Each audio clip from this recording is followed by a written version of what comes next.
What's going on, everybody? Welcome back to Guys and Magic. I am your host, Dave, and today we have Hunter, who did a little bit something special with our Painbow deck.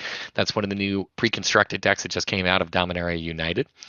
The premise of this is we gave him 100 Monopoly dollars to be able to throw at this deck and see what he can do with the upgrade. So, Hunter, before we dive into this, go ahead and talk to us a little bit about this Precon, just kind of out of the box. What did you see? So, Painbow. This is a very interesting deck. What Wizards decided to do with the deck was make a Wooburg commander. Not only would it make a Wooburg commander, but it made it with its Planeswalker. So it's the very first Planeswalker to ever be Wooburg itself. So let me talk about the Planeswalker. This is Jared Carthalion. Jared Carthalion is a white, blue, black, red, green for a starting loyalty of 5. It says it has a +1 that says create a 3/3 Kavu creature token with trample that's all colors. It has a -3 that says choose up to 2 target creatures. For each of them, put a number of +1/+1 counters on it equal to the number of colors it is. And a -6 that says return target multicolored card from your graveyard to your hand. If that card was all colors, draw a card and create 2 treasure tokens. So obviously, Jared Carthalion can be your commander. And the way Wizards decided to build this was around the -6 ability. Not only was it around the -6 ability, but it was the second part of the -6 ability that said if this creature was all colors. So they threw in as many 5-color cards they could into the deck. But the problem with the deck is that there wasn't enough ways to cause that ramp up, and the all of the lands come in tapped. So everything's really slow and it's really hard to get to. So I took the deck in a direction of, hey, we don't necessarily care about all 5 colors because our -3 ability still works on no matter what kind of colors it is. If there's 3 colors, they get +3/+3. If there's 1 color, it gets +1/+1 in the worst case scenario. Plus, he's making the all color Kavu, so those 3/3s become 8/8s. It's fantastic. So what I did a little bit of tinkering and I changed things around. So, talk to me about some of those changes. How did you upgrade this deck? So first thing I wanted to do, 5-color deck. I always thought this was cheating, adding a companion. Not only are we adding a companion, we're adding Jegantha the Wellspring. Jegantha the Wellspring is 4 and a red or green for a 5/5 legendary creature elemental elk. It is our companion, so it means no card in your starting deck has more than 1 of the same mana symbol in its mana cost. And you can tap this to add Wooburg. This mana can't be spent to cast generic mana costs. So we do have those Wooburg cards. This is an excellent way to ramp into the Wooburg. If you guys didn't know what a companion is, this is on the outside of the game. You pay 3 mana whenever you can, and you put this card into your hand. So technically you have 101 cards in the deck. It's still great. All right, so sounds pretty solid. Talk to me a little bit how you fixed this mana base up a little bit, because you had mentioned that the mana base is pretty poor in this deck, everything kind of coming in tapped. Yeah, so first and foremost, let's get the elephant out of the room. This is the first Precon deck in maybe since they first started doing Precon decks. There is no Soul Ring in this Precon, which is wild to me because only 17 cards out of the 100 cards in the whole deck can't get use out of a Soul Ring, which is really low, I would say. So I'm just throwing this right back in the deck. Soul Ring, you are coming with me as we upgrade this deck. A little bit of a bummer there. I know at more casual tables, Soul Ring is typically the topic of conversation for a card that should be banned. Yeah, well, it was banned out of the Precon, but it's coming back because it's still a staple in Commander.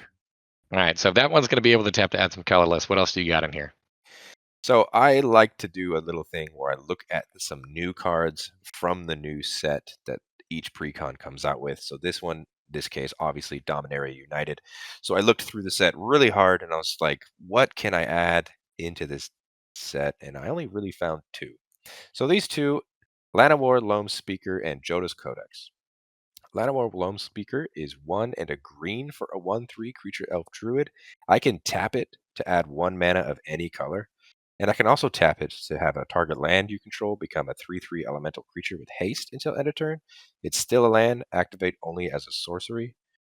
So, in the worst case scenario, I look at Llanowar Loam Speaker as not only a way to get us ramp, but also if we can't do anything for whatever reason, our hand is gummed up with the colors that we don't have yet, we have the ability to still do something on our turn and turn a land, shift it sideways, and get some damage in. Joda's Codex, that's 5 generic mana for an artifact. It has domain, which means you can pay 5, tap this, draw a card. This ability costs 1 less to activate for each basic land type among lands you control. This card is fantastic in our deck because we are a 5-color deck, so we're going to have all 5 of those basic land types in our deck. So eventually, Joda's Codex is just going to tap for free to draw a card, which is fantastic card draw. Sounds pretty solid. Yep. And moving on, I wanted to fix the ramp even more because, like I said, this ramp is so bad. So I'm fixing the ramp with these 4 cards. The first one, Birds of Paradise. Very easy card. 1 green mana for a 0/1 creature, bird. It has flying. I can tap it to add 1 mana of any color to the mana pool. So again, just a bit of that mana fixing. Get any color that I need at that point. Chromatic Lantern, 3 generic mana for an artifact. Says lands you control have tap to add 1 mana of any color. And I can tap it to add 1 mana of any color. So this is a fantastic card to put in 5-color decks because it will fix all of our problems, as will Dryad of the Elysian Grove. Dryad of the Elysian Grove is 2 and a green for a 2/4 enchantment creature nymph. Says you may play an additional land on each of your turns, and lands you control are every basic land type in addition to their other types.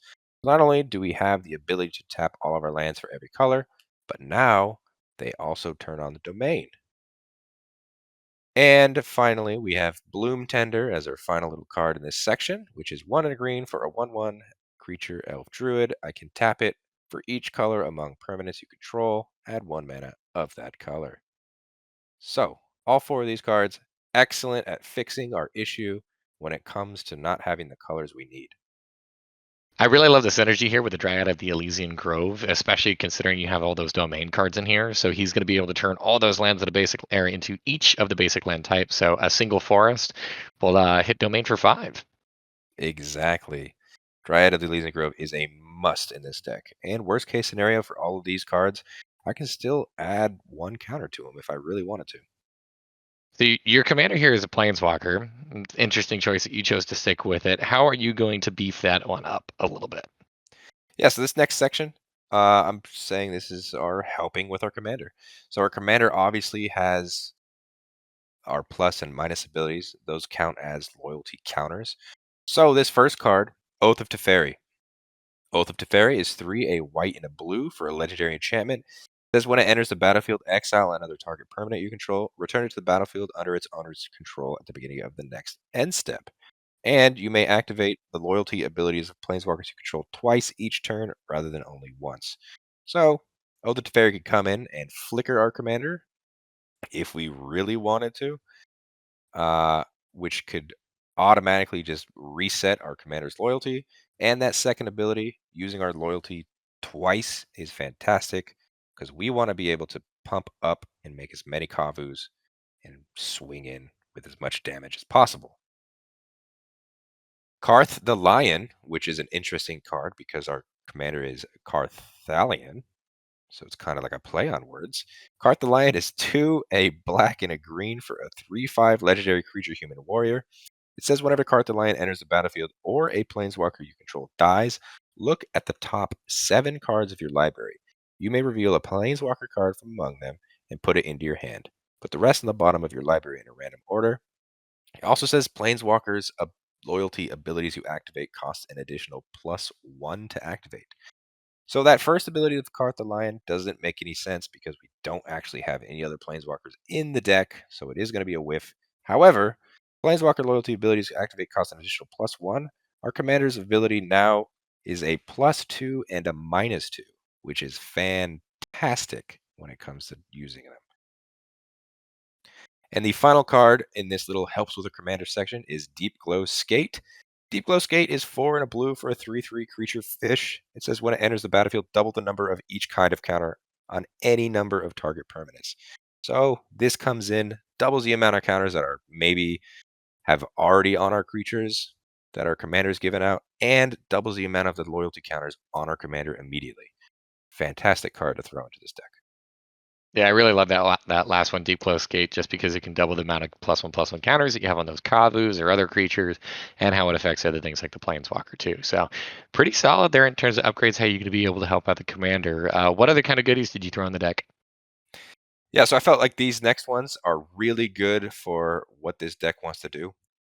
This first one, Garth One Eye. Garth One Eye is Wooburg. It is a 5/5 legendary creature human wizard. I can tap him and choose a card name that hasn't been chosen from among Disenchant, Brain Geyser, Terror, Shivan Dragon, Regrowth, and Black Lotus. Create a copy of the chosen name, and I can cast a copy. So Garth One Eye has fantastic ability to do whatever I want when I need it, whether it be growth with Black Lotus, or make a creature with Shivan Dragon, or just pretty much do anything I want to do during that turn. And he's 5 colors, so at most, when our commander comes in, he will turn into a 10/10. That's great. Another one I added is Scion of Draco. Scion of Draco is 12 generic mana for a 4/4 artifact creature dragon. But it does have Domain, which means this spell costs 2 less to cast for each basic land type among lands you control. That's flying, and each creature you control has Vigilance if it's white, Hexproof if it's blue, Lifelink if it's black, First Strike if it's red, Trample if it's green. This card does it all. So if we did have Domain turn on with all 5 of our land types, this card costs 2 mana, which is crazy. And then once we start having our multicolored spells, they're getting all these different keywords on our cards. And this last one is General Feroz Rockerick. General Feroz Rockerick is 1, a red, and a white for a 3/1 legendary creature human soldier. He has hexproof from monocolored, and whenever you cast a multicolored spell, create a 4/4 red and white golem artifact creature token. Fantastic ability to dodge common removal, like your Paths to Exile and your Swords to Plowshare. Can't hit him because they are monocolored. You got your mono black removal, destroy targets as well. Also protected from that. And most of our deck is multicolored, so I'm going to be creating a 4/4 every time I cast one. Fantastic. I see the synergies for it. What else do we got? So I just threw in a couple more goodies that I felt like was pretty good in this deck. The first one, this is Luxior, Giada's Gift. Luxor Giada's Gift is 1 generic mana for a legendary artifact equipment. It says equipped creature gets +1/+1 for each counter on it. And it says equipped permanent isn't a planeswalker, and it is a creature in addition to its other types. It has an equipped planeswalker cost of 1 and equipped normal cost of 3. So, Luxior Giarda's Gift, fantastic, fantastic equipment. We are all about putting a lot of counters, so attaching this to something that already has a lot of counters just makes it even bigger for your opponent to deal with. And for whatever reason, if we want to get that commander damage in, we can now, even though we're a planeswalker. We can attach this to our planeswalker and swing in with our planeswalker. Pretty cool. That's actually kind of hilarious. It's great. And for whatever reason, this deck, just being blue as one of the 5 colors in it, didn't have really any counters in it. So I figured this needed to be in it. This is Dovin's Veto. Dovin's Veto is 1 white and a blue for an instant. This spell can't be countered. Counter target non-creature's spell. And it's also a multicolor spell, so it would trigger some other things like General Pharaoh's Rockerick. All right, so I see that you also fixed up the mana base a little bit, and this just kind of makes me laugh. Seeing 3 of the cards in here specifically that you included, but I'll go ahead and not steal your thunder. Talk a little bit about what lands you put in. Yeah, so the lands, they're interesting. So they definitely need to be fixed. So I threw in 4 of them. But if you really wanted to get a lot of money into this deck. 5 color is the most money you're always going to have in 5 color is the lands. So being the $100 budget upgrade, I couldn't just go crazy with the lands, even though I really wanted to. So the first one is the World Tree. The World Tree is just a land that enters tapped. I can tap it to add a green as long as I control 6 or more lands. Lands I control have tapped to add 1 mana of any color. I can also pay 2 whites, 2 blues, 2 blacks, 2 reds, and 2 greens. Tap it, sacrifice the World Tree, search the library for any number of God cards, put them onto the battlefield, then shuffle my library. So this World Tree is fantastic for fixing our mana, especially if we're having more lands come in that are the same color. Because once we get that 6 lands, all of the lands can tap for any color we need. So World Tree was a must. And these next 3, they're all triomes. This is Zagath Triome that comes in tapped. I can tap to add a black, green, blue. This is Jetmir's Garden, same thing, but can add red, green, white, and Zayator's Proving Ground. We can tap for a black, red, green. I added these 3 specifically because we are throwing in a bit more green, so I wanted to have the triomes have green in them. Also, they are triomes, which means they have the basic land type written on them compared to the other lands that tap for 3 mana that do not have the basic land types written at all. So it would not turn on domain, and these do. All right, so all in all, looks pretty good in terms of what it is that you've added in here. What were some of the cuts that you made? Talk a little bit about those. Yeah, so first off, I felt like these 3 right off the bat, they needed to get out of the deck. This first one, Time Wipe. Time Wipe is 2 white, and a blue. It's a sorcery. It says return a creature you control to its owner's hand and destroy all creatures. This deck actually ran quite a bit of board wipes. So taking this one out, not only was it okay, but it needed to come out because 2 white pips in the cost means I couldn't have had my companion in the deck. And this is the only card that had 2 of the same pips. So it was a must get rid of.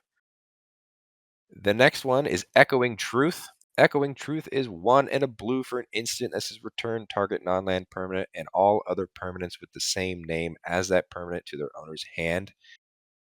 We're playing EDH, so not only is everyone running a different named card, but I felt like this was mainly added in this deck to make up for the fact that Soul Ring wasn't in the deck. So I was looking at it at like, you're probably going to name Soul Ring with this, right? And pop everyone's Soul Rings back. But the flexibility of this card isn't there for me, and it was an easy cut. Also, I know Echoing Truth can also just get rid of a whole bunch of tokens, but I just felt like this needed to go. And the last one we're getting rid of, which was I felt like a must, was Radiant Flames. Radiant Flames is 2 and a red for a sorcery. It's got Converge. It says it deals X damage to each creature where X is the number of color of mana spent to cast a spell. So at most 3, and a sorcery that just does 3 damage to every creature, which could possibly kill our own Kavu. Just 3 damage is not a lot, and I would rather just do a board wipe at that point. Sounds pretty good. All right, so what are some cards that you replaced in the deck that you just kind of felt there were better alternatives for? Yeah, so this next part, I just kind of upgraded this ability. Painful Truths. I know this is a very powerful card. 2 and a black, sorcery, converge. You draw X cards and you lose X life for X is the number of colors mana you spent to cast this spell. So at most, you're going to be drawing 3, losing 3 life. That's a good, powerful effect, but I did add Joda's Codex, which can tap to draw a card every time it's tapped. So just continuous card draw. And there's also other card draw in the deck itself. The other one is Search for Tomorrow. Search for Tomorrow is 2 and a green for a sorcery. Search your library for a basic land card. Put it on the battlefield and shuffle. Also has that suspend of 2 with the green. We added other ways to ramp. We just didn't need this anymore. And there are other land ramp cards in the deck already. I felt like this one could just take a dive. And the final card we're getting rid of just because we upgraded Hero of Precinct 1. It's 1 and a white for a 2/2 creature human warrior. Whenever you cast a multicolored spell, create a 1/1 white human creature token. We upgraded it with the general earlier that makes 4/4s instead of 1/1s. I know this could have just stayed in the deck because it's low to the ground, but it is still only that one white pip, so our commander can only give it a +1/+1, where general is one extra mana to do just a little extra stuff. So we upgraded it. All right, it looks like these next couple cards maybe you didn't want to part with from the deck, but tell me what some of the other cards you removed were. Yeah, so this next couple, these are some creatures that I just felt like maybe didn't want to be in the deck or just weren't good enough in my opinion. First one, Selvala, Explorer Returned. Selvala Explorer Returned is one, a green and a white for a 2/4 legendary creature elf scout. It has Parley, which means you can tap this. Each player reveals the top card of their library. For each non-land card revealed this way, add a green and you gain 1 life. Then each player draws a card. David, as you know, I do not like helping my opponents, especially when it comes to giving them cards to draw. So, Selvala, I'm taking this out.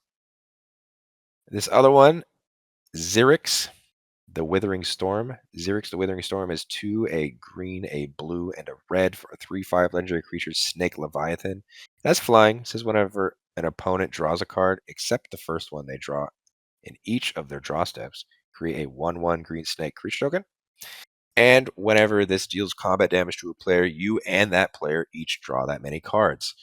Once again, I do not want to swing in and have my opponent draw potentially, if my commander put counters on this, 6 cards. That seems like they would take the damage at that point. I just didn't see this fitting in the deck anymore. I get that.